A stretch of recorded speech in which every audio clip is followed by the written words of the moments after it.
Okay, so thank you everyone for coming. I really appreciate it. This is really nice because I didn't think anyone was coming except Joe and Angela.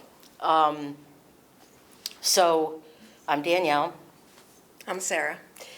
and this all came about because I did a podcast with Sarah.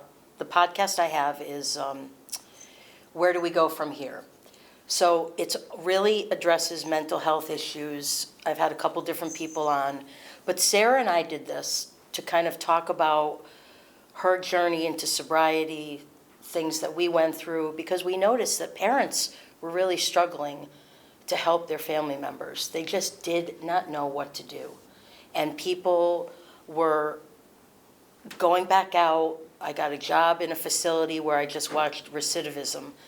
They'd leave for a while, come back, leave for a while, come back. So Sarah and I wanted to sit down and really talk about what we did and the painful process for both of us on how she got to be here. And before I start, I just want to say what happened with us is not unique in any way.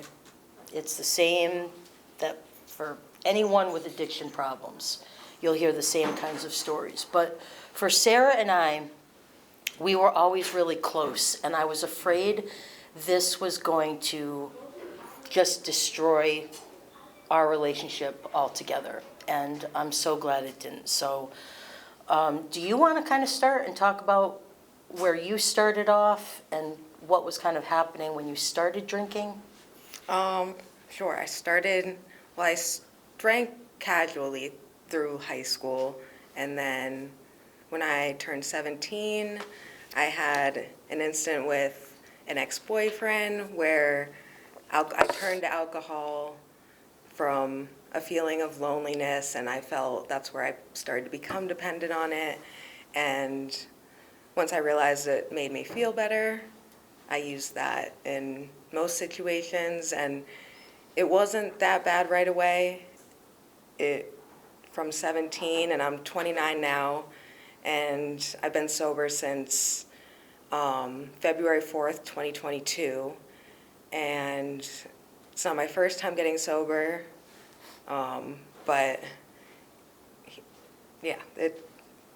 So when Sarah was living with her boyfriend at the time, I saw some signs of drinking, but it was normal high school drinking. You know, you go out, you party, you come home. She was a homebody. She was home every night.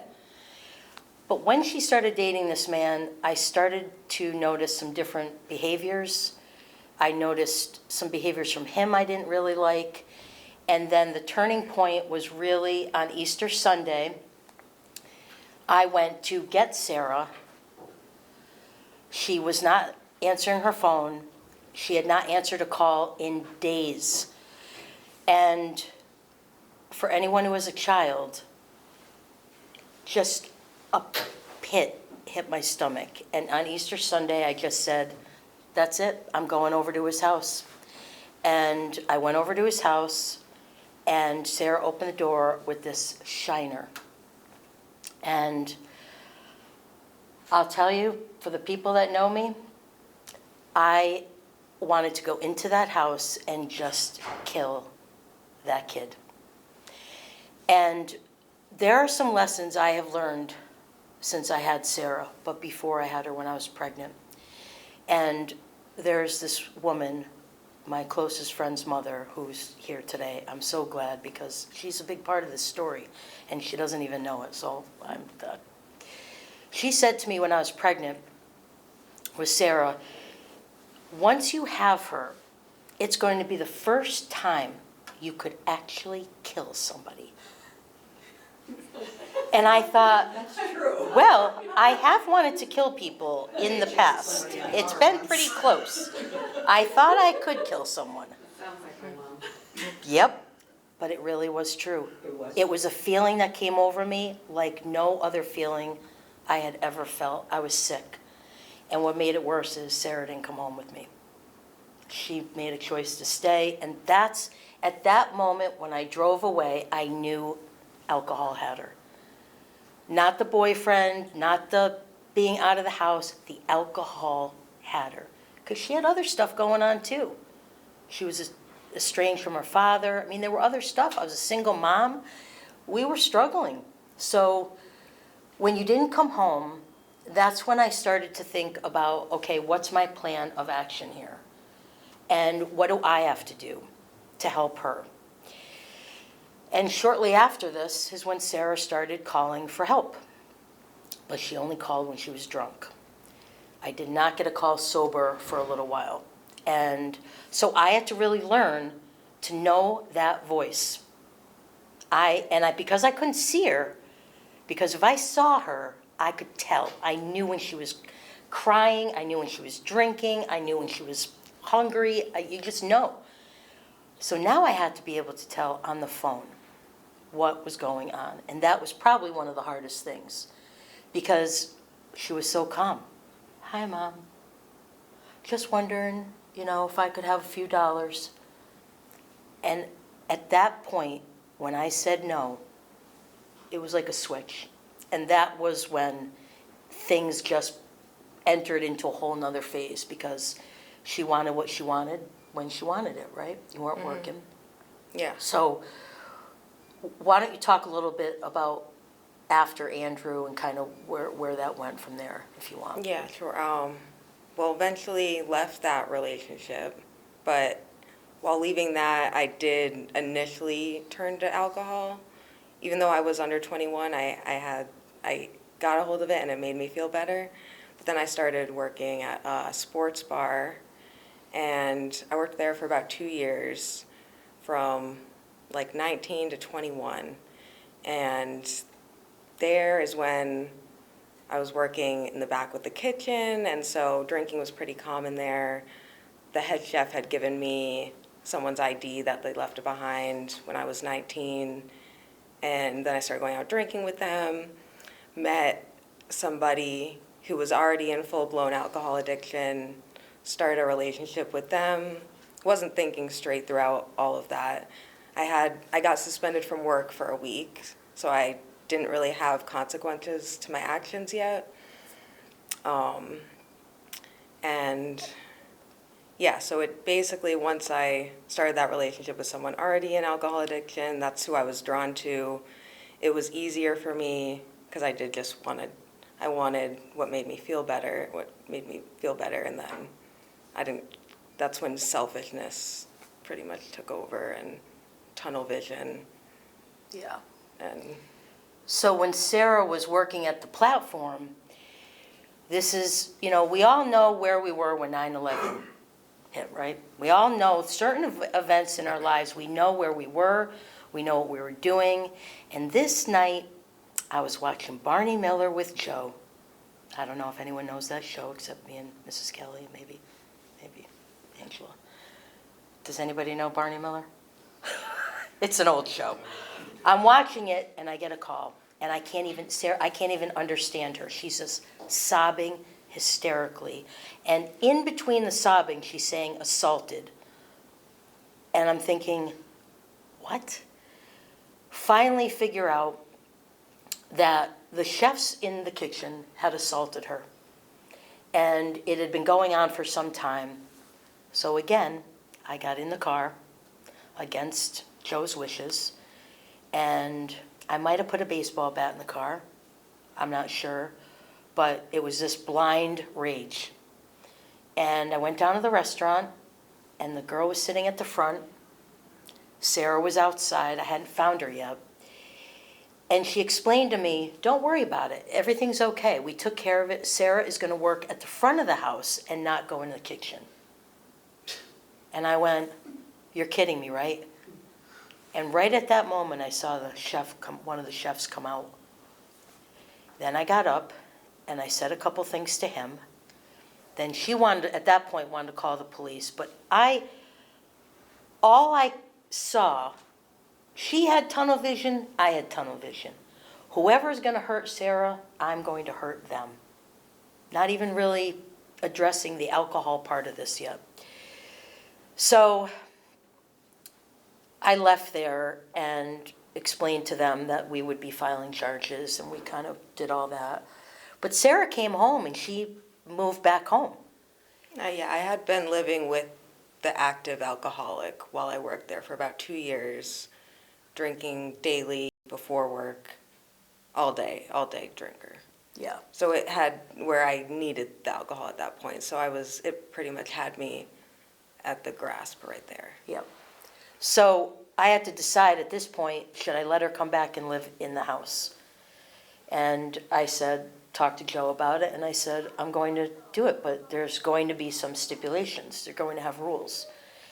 Well, she didn't want any part of that. She had been living on her own. Yeah, before that, throughout a couple apartments, there were several instances of when I drank, calling people that's welfare checks, a Yep. couple evictions. So it was already hard for you to let me move back. Yeah. She was struggling, living in one place because the drinking, she wasn't working steady. And I was very nervous about it. So I had to really plan ahead. Another visit to Mrs. Kelly.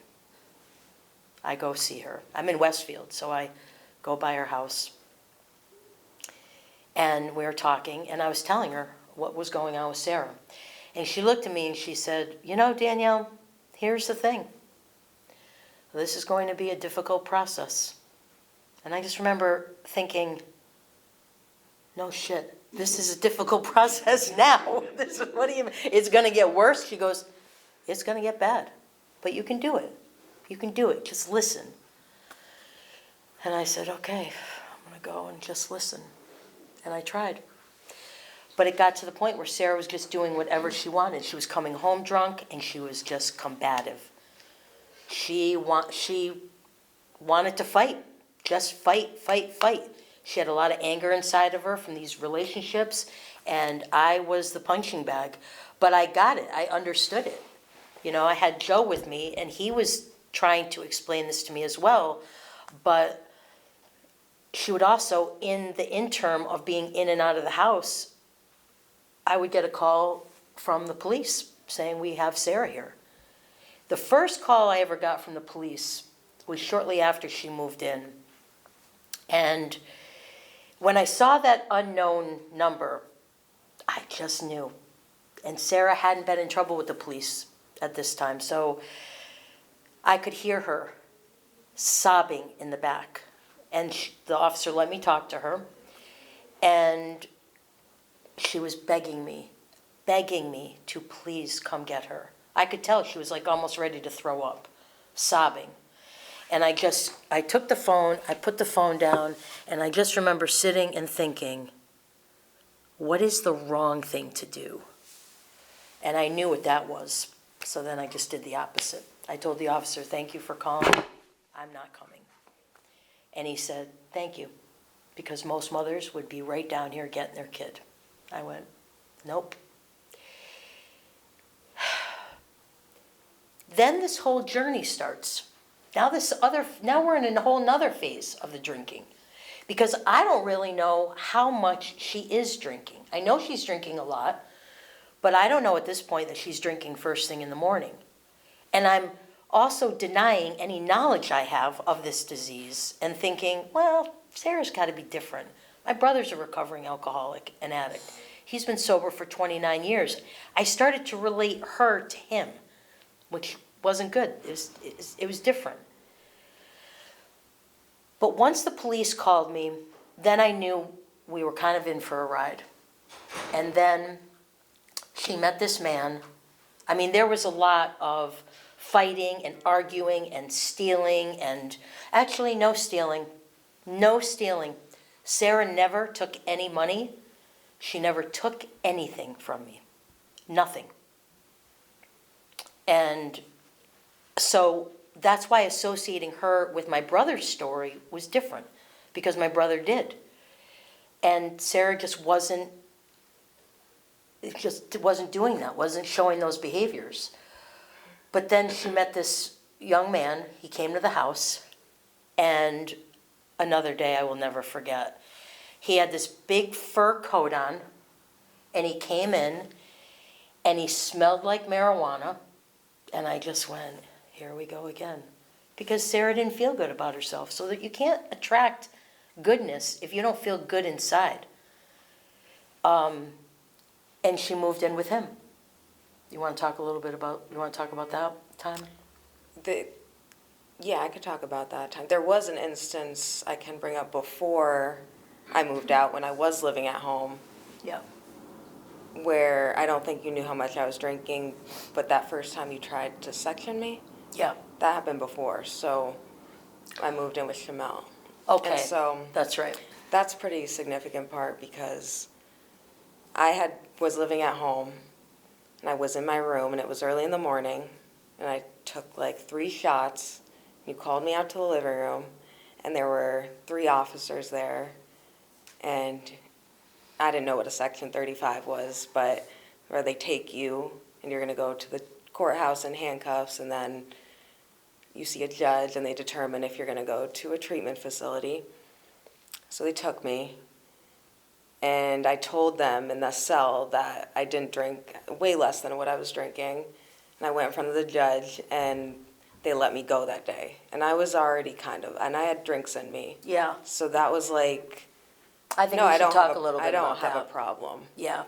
Because that was, and then I walked home. Yeah, that Yeah. was.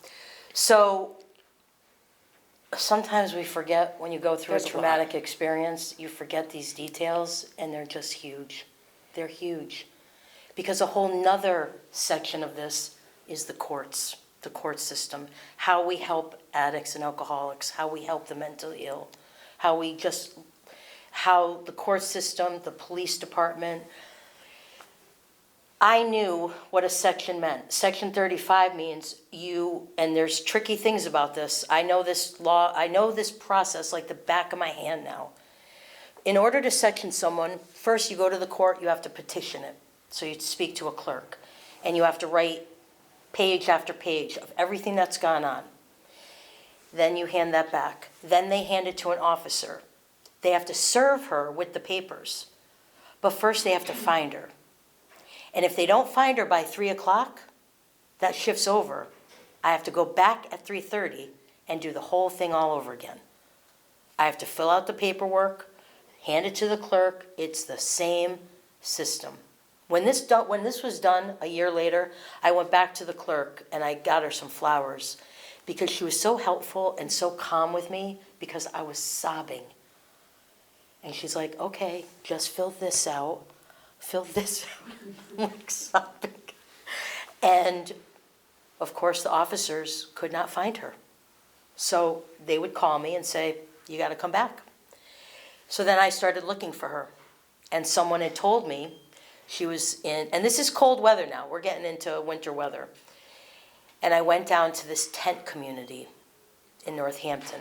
And as I parked my car, and as I'm walking down, I can see these women coming out of the wooded area. And I thought, oh my God.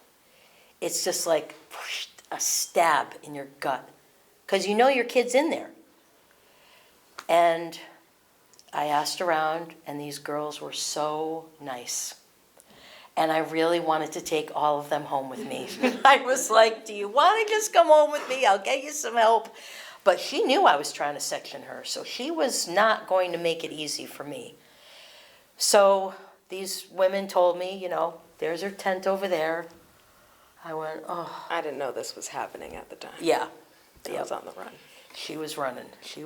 She did not want to, because she didn't know what was going to happen when she got sectioned. So what happens is, there's only one facility in this state for women. And that's in New Haven. New Bedford. New Bedford. What's the name of it? Women's Addiction Treatment Center. WATSE. So WATSE is run by recovering alcoholics and addicts. You only had to be sober at that time. How long? 6 months. 6 months to work at this facility. You can only stay there 30 days. When Sarah went to court, I thought, okay, now she's going to be sectioned. She'll go to court. I'm listening to the judge, and he looks at Sarah, and he says, Sarah, you're too pretty to be getting into trouble like this. I went, are you kidding me? Well, this guy next to me who had a son up there goes, I hope he talks to my son like that. I went, no, you don't. So he let her go. And as she's walking by me, and I mean, we can talk about this now, but boy, it was hard when she'd said it. She walked by me and just mouthed, I hope you die. And I went, okay, talk to you later, Sarah. Good luck today. I don't know where you're going. I had to just, I did not want to cry, didn't want to get upset. And then I looked at that judge and went, we're not done, buddy. We are not done, you and me. So I did write a letter to the paper. I did speak to him personally. And he not only did it once, but he did it twice more. He let her go. 3 times? And that 3 times he let her go. And the 4th time, finally, they took her. And then 2 more times after that. And then 2 more times after that. So when she went to WotC, this facility in New Bedford looks like a prison. It's, barbed wires. It does not look like a facility that gives any type of treatment. And there was a woman outside swearing like no tomorrow on the phone. And I said, they let you come out and have cigarettes? She goes, what are you talking about? I work here. I went, oh, that's nice. That's nice. Do you know Sarah, my daughter? Are you her counselor? I just thought, how is this? But this is our system. We want people to get help, but we don't give them a pathway to get it. We don't give them the right pathway. Because when I went to get Sarah after the 30 days, the first time, I pulled in there and she said, do you really want to know what it's like in there? I said, well, if you want to tell me. She said, well, have you seen Orange is the New Black? Because that's pretty much it. Women are setting off alarms. Women are, right? Yeah, it was, yeah. I mean, it was, people would run away from there and then OD the next day. We would hear about it because it's not in a good part, so. Yeah. But for there, you have to have somewhere to go home after. And the first time you let me come home after. Yep. I let her come home. And I really talked it out with Joe. And I also talked about it with my dad. And my dad really struggled with my brother's addiction and really enabled him. He would come home and say he needed things and he'd give him money. And I wanted him to know what was going on with Sarah. I wanted him to really understand that when I had to tell him she's homeless, why? Because my brother was never homeless, never kicked out of the house. And that was 100% choice by me. Yeah. To be homeless. Yeah. Because I wanted to drink every day. Yep. And so now we're in this phase where Sarah's getting sectioned and she's drinking and she's falling apart. And I was falling apart too because it was the phone calls. It's like chipping away at sanity. You're just chipping away. And she would call me when she was drunk and demand that I give her help. And then when I wouldn't give her the help she wanted, because I would tell her, if you want something to eat, go down to Antonio's. I'll get you something to eat. I'm not giving you any money. I'm not doing it. And once Sarah heard that, this violence in her, she just went right to the heart of my emotions because she was struggling, I was struggling. And I think at that time, did you think you could wear me down? Like, did you think I would give in? I don't really know at that point. I don't think I was trying to wear you down specifically. I couldn't stop the pattern I was on. So then what happened is, now a year, 2 years is going by, and we're still going through this. And then another incident. I'm walking with my coworkers. I'm walking with my coworkers in Amherst after work one day. One of them was my boss. And we were in Amherst, and we cut across the street to go to Johnny's, and I could hear Sarah on the street. I could hear her yelling. And I just went, oh, Jesus, this is not going to be good. And I could see her, my peripheral vision. And I just thought, I just got to get in the restaurant. Well, then I hear, Danielle, Danielle. This is something I don't remember Yeah. at all. And my coworkers looked at me, I went, I feel bad for her mother. I don't know who that is, but this isn't going to be good. And my coworker goes, Danielle, she just said your name. I went, oh, she did? And then we walked into the restaurant, and I completely ignored it. We sat in front of the window, and here comes Sarah, right in front of the window. She goes, I see you. And then I looked at my friends, I went, okay, that is my daughter. That's Sarah. Just let's eat and ignore it, because the police are coming. Someone had already called the police. And my coworkers, I mean, I just sat there eating. I was just eating. My coworkers were looking at me like, Danielle, what are you doing? I said, there's nothing I can do right now. She's in a bad place. She does not want me to come out and talk to her. I have to leave her alone. And they said, she's going to get arrested. I said, I know. That's what has to happen. They go, Danielle, where is she going to go? I said, I don't know. And that is the hardest thing to have to say when you don't know what's going to happen to your child. I don't know. I don't know where she's going to sleep tonight. I don't know if someone is going to try to hurt her. I don't know if she's going to try to kill herself. I don't know if she's going to hurt someone else. The worst fear is death. The worst fear I had every single night I went to bed was that Sarah was going to hurt herself and die alone. And then this one night, I get another call from the police going, so your daughter's in a hotel room in Northampton. You need to come get her. We're going to Section 12 her. So Section 12 is when the police do it. So we go to this hotel room. She did not want to leave.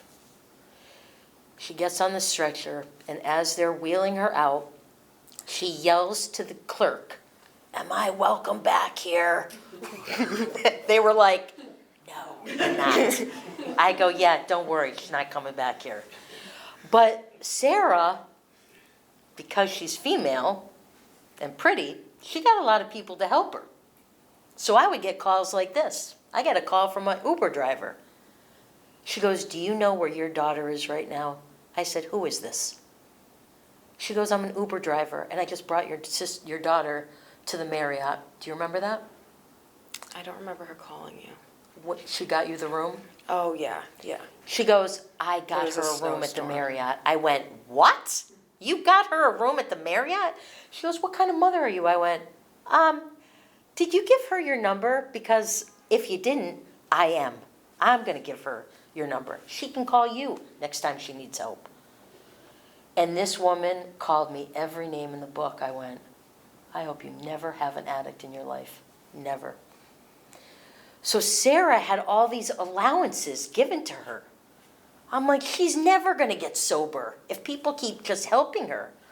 So after that is when I started to see a change in Sarah. She was just getting tired. I could see it in her face. She had Joe to talk to. Joe's in recovery too. So they had this camaraderie where they could talk to each other about what was happening. And Sarah didn't have to say much. He just understood her. Because really, and Sarah's kind of like that just naturally. When she gets flustered, she doesn't like to talk too much. She's like, it's too much. So Joe really knew that about her. So their relationship got stronger and stronger and stronger. I also didn't know during this time that Andrew, my son, was paying for her to get rides everywhere. He was paying for Ubers. So I called him up and I said, what's going on, buddy? You've been helping your sister out. He goes, I can't do much, Mom.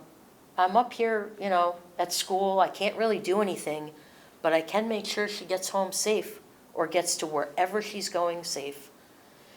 And I thought, okay, I can't tell him how to interact with her. I can't tell him not to give her help, not to give her money. I can't do that. Even if Joe said, hey, I'm gonna give Sarah $100. Okay, I can't be in control of that. I could only be in control of what I was doing and saying. And the worry started to change. I stopped thinking of the sectioning. I stopped that because Sarah then had a fear, right? That I was Yeah, every and- time, yeah, why don't you talk Yeah. about that? Because that's important.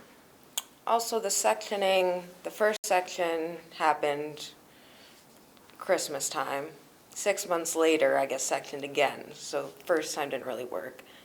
The second time, I got out of the section, and I went to pick up my purse at the police station, and I opened my purse, and all of my full nips were still in there from when I got arrested, and I relapsed before I got home.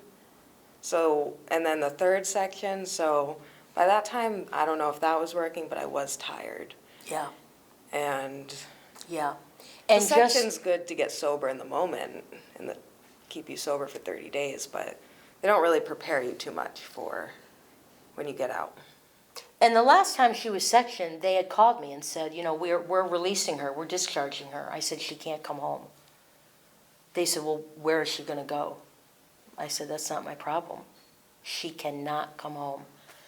And they dropped her off at my house without me there. And I could not believe it. And I'll tell you, I don't mess around with the people down below.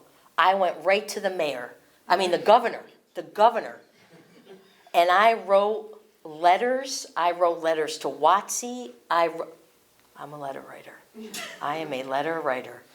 And I was livid because here's Sarah. I got the house to myself now. I wasn't home, I was at work. So I started noticing she looked different. She was dressing different. She just looked tired and weepy all the time. And I knew that look meant we're turning a corner. I just have to keep up what I'm doing. I cannot give her money. I cannot even think. When I look at her and she looks so put together and she's talking to me calmly and saying, I'm going to do the right thing. I'm working. This is where I'm working. This is what I'm doing. I'm going to get a car. It is very easy to be tricked into thinking, she's okay, here's some money. I couldn't do it. I couldn't let her use my car, nothing. And I think at that time, Joe and I were looking at moving, and I thought, what are we going to do when we move to Springfield? Is she going to come with us? Is she going to stay with this boyfriend? What is going to happen? And things with him were getting very violent and aggressive. And there were a couple incidents between me and him. And the police said, listen, Danielle, if you come to this apartment again with maybe a baseball bat, you will be arrested. And I looked at the officer and I said, do you have a daughter? He goes, yes, and I know exactly how you feel. I go, then you won't arrest me. And he just looked at me, he said, Danielle, it's not going to help Sarah. Not to arrest him. It's not going to. I go, well, can you arrest her then? At least when Sarah was in a jail cell or at WotC, I slept. Only time I slept. And I mean, like, I was out like a light. But if she was out running around, I was up all night. I had people looking for her. And a lot of times that made me drink the next day, what made me start that was the guilt of those phone calls. Yeah. And the guilt of everything I did the day before. And then that's what it was also. Yeah. And then Joe and I moved, and Sarah came with us. And I said, I'm going to allow this, but there are some things now that have to change. And I gave her a list of conditions, and she did every single one of them. She went and got a counselor. Because alcoholism and addiction, AA was not something at the time she wanted to do, but AA and therapy in combination that is what is the most successful. And Sarah had found a therapist. She was using an amazing organization in Springfield, out of the sheriff's department, and she started talking to people. That was the thing. She started talking to a counselor, talking to sober people. And that was after my last arrest, which was that week of February 2022, when I just did not want to get arrested again. Yeah, That was like, the amount of times you can get arrested and not spend time in jail, I was hitting that point, so I yeah. was ready, yeah. And we had an incident where, when we first moved into the apartment, I knew it was gonna be hard for her, but I told her she can't keep her door closed. And there's these, what happens is, if you know anyone who's an addict, they have personal items that are like a trigger. They become a trigger. And for me, it was her pocketbook. She could stuff so many nips in that pocketbook. It was amazing. I was like, what the heck? This little tiny pocketbook. I cannot even look at she does not bring a pocketbook in the house anymore. I have to ask her, please do not bring it in. It's an instant trigger for me. People have these, and sometimes you don't realize it. So what I realized was, when she would come over, I would get instantly agitated. And then I started looking at the pocketbook hanging up, and I realized it wasn't her irritating me, it was that pocketbook. It represented something I wanted nothing to do with. I didn't want to look at it, nothing. So she stopped doing that. She stopped bringing it in. But we had an incident where it was when we first moved in. I had just been living back, yeah, Yep. for, And she had been drinking, and I said, sorry, there's no 3 strikes here. I called the police. And Sarah was more mad. She was so angry with me. And then I realized the police were not the people to call, because they came and they're talking to her. And then I see them drive away. But as they're driving away, Sarah is driving past them in her car. So she got into her car, drove around them. I ran out and stopped them and said, she is drinking and driving right now. Now you can arrest her.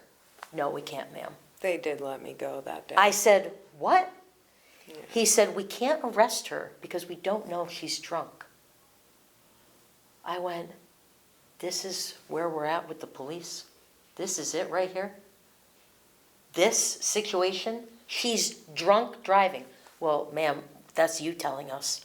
I go, so you're gonna wait till she either kills herself or kills someone else? And then they got aggravated with me, and they left, and she was gone.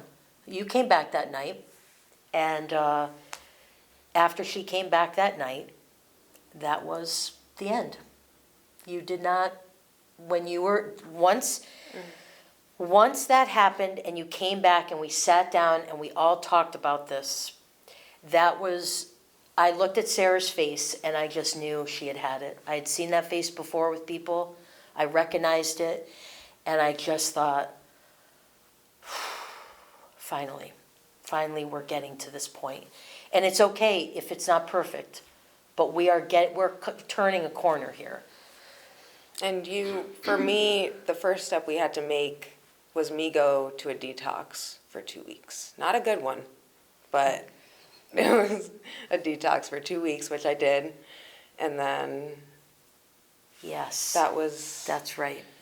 you found me one. We went to court, and I was on probation also for probably 10 years of this back and forth. Yeah. So, until May of this past year. So that also, I wasn't mad to be on probation, but that was the agreement. Yeah, I wasn't allowed to drink, but to live in the house, yeah. yeah. So that day, I took her to court. And this is God's way of saying, okay, Danielle, I'm about to intervene in a whole nother way in your life. So we get to court, and I walk in, and I hear this woman in front of the judge sobbing about her son. And she turns, And her son was a client of mine at one time. She was trying to get him sectioned again.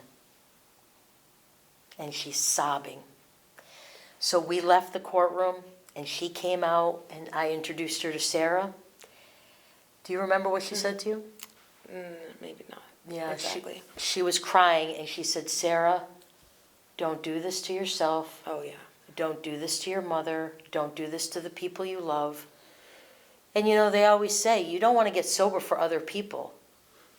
Okay, why not? Why not? Why can't we change that saying? Because I think it kind of stinks.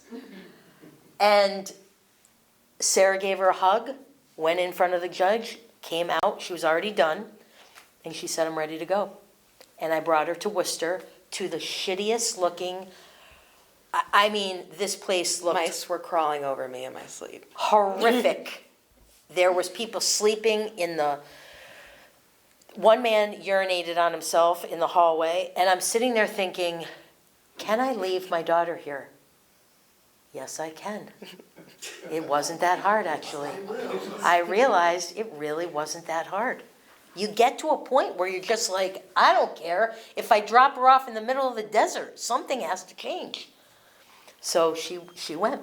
And, you know, Sarah is one of those people that makes the best out of a situation. She really does. And you left there with some funny stories. She was on probation, it seemed like her whole life. But if any of you know anything about probation officers, they don't usually give gift cards and gifts and parties. They love Sarah because she never missed a urine test. She would get called. You got to go now. So it didn't matter what she was doing. She had to explain to her boss, and everyone has to do this. If you have been arrested and you have to do random drug testing, they call you, you tell them the color, they tell you the color, right? Mm-hmm. If you have that color, it does not matter. You could be having lunch with the Pope and you have to say, I have to go take a urine test, excuse me. They don't care. So people lose their jobs. Sarah got lucky. She had employers that were very good to her. And they listened to her and they trusted her because she was a hard worker. But she never, in all those years, missed going down there one time. Her probation officer called me at the end and said, we're really going to miss Sarah. And I said, are you? Yes, I'm sure you will. You'll never see her again, hopefully. No. So I hope you had a touching goodbye the last time she was in there. But in doing this, is there anything you'd like to impart?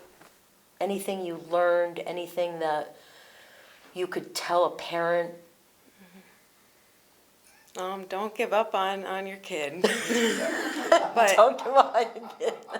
it is a battle with yourself, and it gets easier every day, and then it gets fun to do better, and Yeah, there is a light at the end of the tunnel. there is. And There is. And I knew it was there because I had people in my life like Connie Kelly who I could just go over and visit with who would make me feel better in 3 minutes. She raised about 15 kids of her own. I don't even know how many kids, grandkids. She was the word of wisdom for me. She didn't say much, but when Connie, I can't even tell you how grateful I am for the help you gave me. And everybody needs somebody like that. I had Joe with me. He was in my corner. You have a loved one that's abusing drugs, abusing alcohol. It's not them. It's just not them. So I knew when I was saying no to Sarah, and she was cursing me and telling me she was going to kill me in my sleep, and I don't know. maybe not that. I think that was a kid from Tri-County. All of these things that Sarah said to me, I was able to disassociate. And we all disassociate. We think of disassociation as, that's not how it is. We just have to disassociate all the time. I had to remove myself as her mother and treat her as if she was a stranger I was trying to help. Because if a parent does not have the capability of doing that, you won't be able to sit here. We wouldn't be able to sit here and do this. I would be giving, it would be dysfunctional, and it would just continue and continue and continue. Now Sarah has these skills, or she has recognized, I need to live with healthy people. Ed, I need to have a good job. Yankee Mattress. She's a hard worker. We had to rebuild our relationship, but it didn't take much because most of the negative feelings she had towards me were when she was drinking, not when she was sober. So I had to really say that to myself every single day on my way to work because I knew I was going to get calls at work. I'd have to say, today's going to be okay. I'm going to support Sarah by not supporting her. I'm going to support Sarah by letting her know I love her. And I told her the same thing every time. I will pick you up at any time of the day or night and bring you to detox. Yeah, I hated that sentence. I know. I hated it. And I'll tell you, you did hate it. Yeah. As soon as I would say, Sarah, if you ever click, nothing, she would tell me, Mom, I'm not going to detox. Okay, but if you do, click. I mean, she did not want to hear it. But that's the wonderful thing about addiction. If you want to change, you can do it. It didn't matter what I did. She didn't get sober because of what things I did. What I did or didn't do just helped facilitate it, I think, a little quicker. That's what that did. But Sarah did this on her own. She made the decision one day, I'm done. Do you remember that day? I mean, you may not. I don't know. Well, technically, the court did determine that day, but I was on board with it at the same time. Yeah. I didn't want to drink anymore at that point. Yeah, I didn't want to, and I was just using it as a void for loneliness, and I love being alone now. So Yeah. So I guess if there's anything we would want someone to take from this is that family is hard. We love our family. The person you feel safest with is often the one that is the target for all those emotions you don't feel safe releasing on other people. And that sometimes the help you give an addict or an alcoholic or anyone struggling, sometimes the best help you can give them is just to listen and then send them on their way. Because nobody is going to get sober. She was never going to get sober because I told her to. That was never going to happen.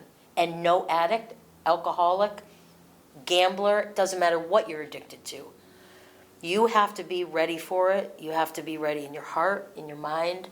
And when I saw this look on Sarah, I could see it coming. So I had to be patient. I couldn't always say to her, Sarah, how are you feeling today? Because she hated that too. yeah, I did. Yeah, she didn't like I that. just had a flashback. So I just treated her like she was kind of a guest. Yeah. I treated her very casually. And that worked. Now, if Joe wasn't there, would I have been able to do it? I don't know. Doesn't matter. He was there. I don't need to think about what I would have done. I was very blessed to have Joe around. And I'm just blessed that we're here today to talk about this. And I really hope there are some people watching this that are clinicians. And I hope that they too can realize when you're helping a family through this, you have to be really careful what you say. Because it's a very painful process. And you can't say to someone, just stop drinking. Just stop drinking. I tried everything. I tried changing her room around. I thought maybe if I cleaned out her closet for her, she'd come home and be happy. All these things that I thought if I just fixed, but it was in her heart she needed to fix first. She needed to learn to like herself.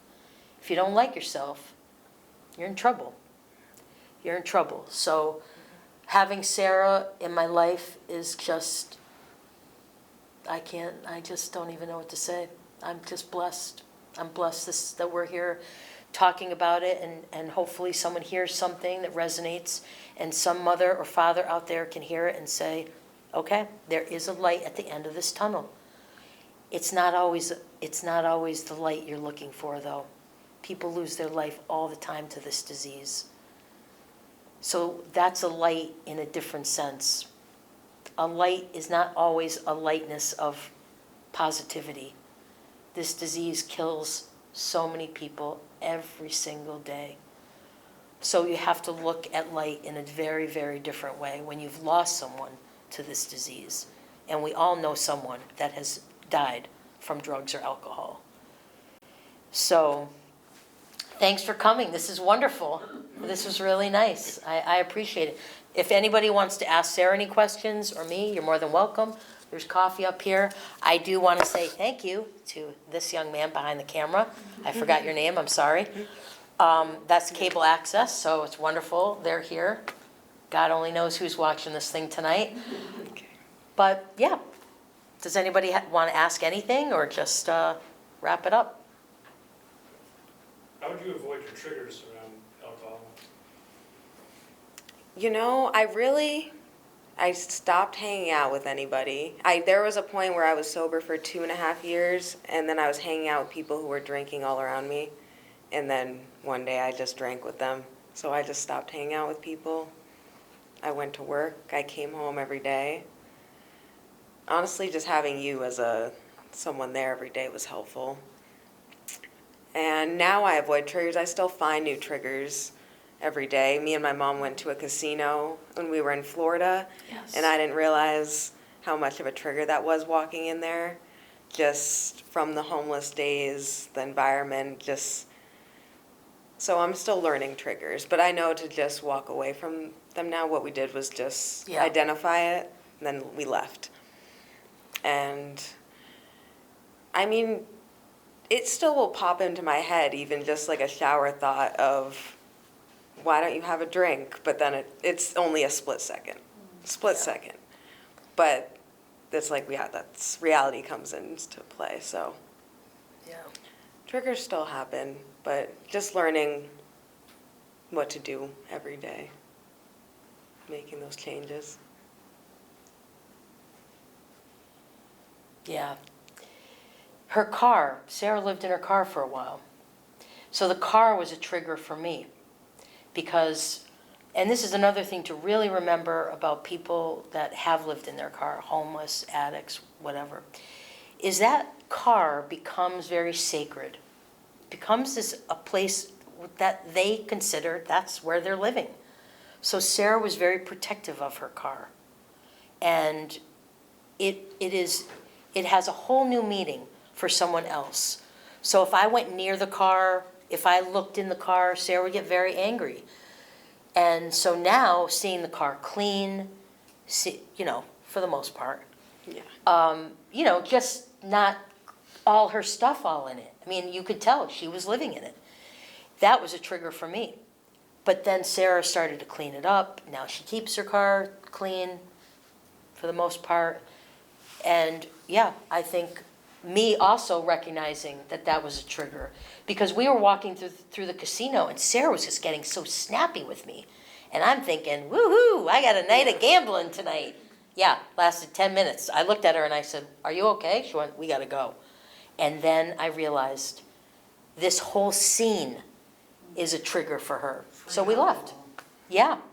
People drinking, you got people at the slot machines with a cigarette hanging out of their mouth. They're like, drinking. I mean, it's once I saw it through a different perspective, I was like, oh my gosh, I'll go by myself next time. Yeah. So, yeah.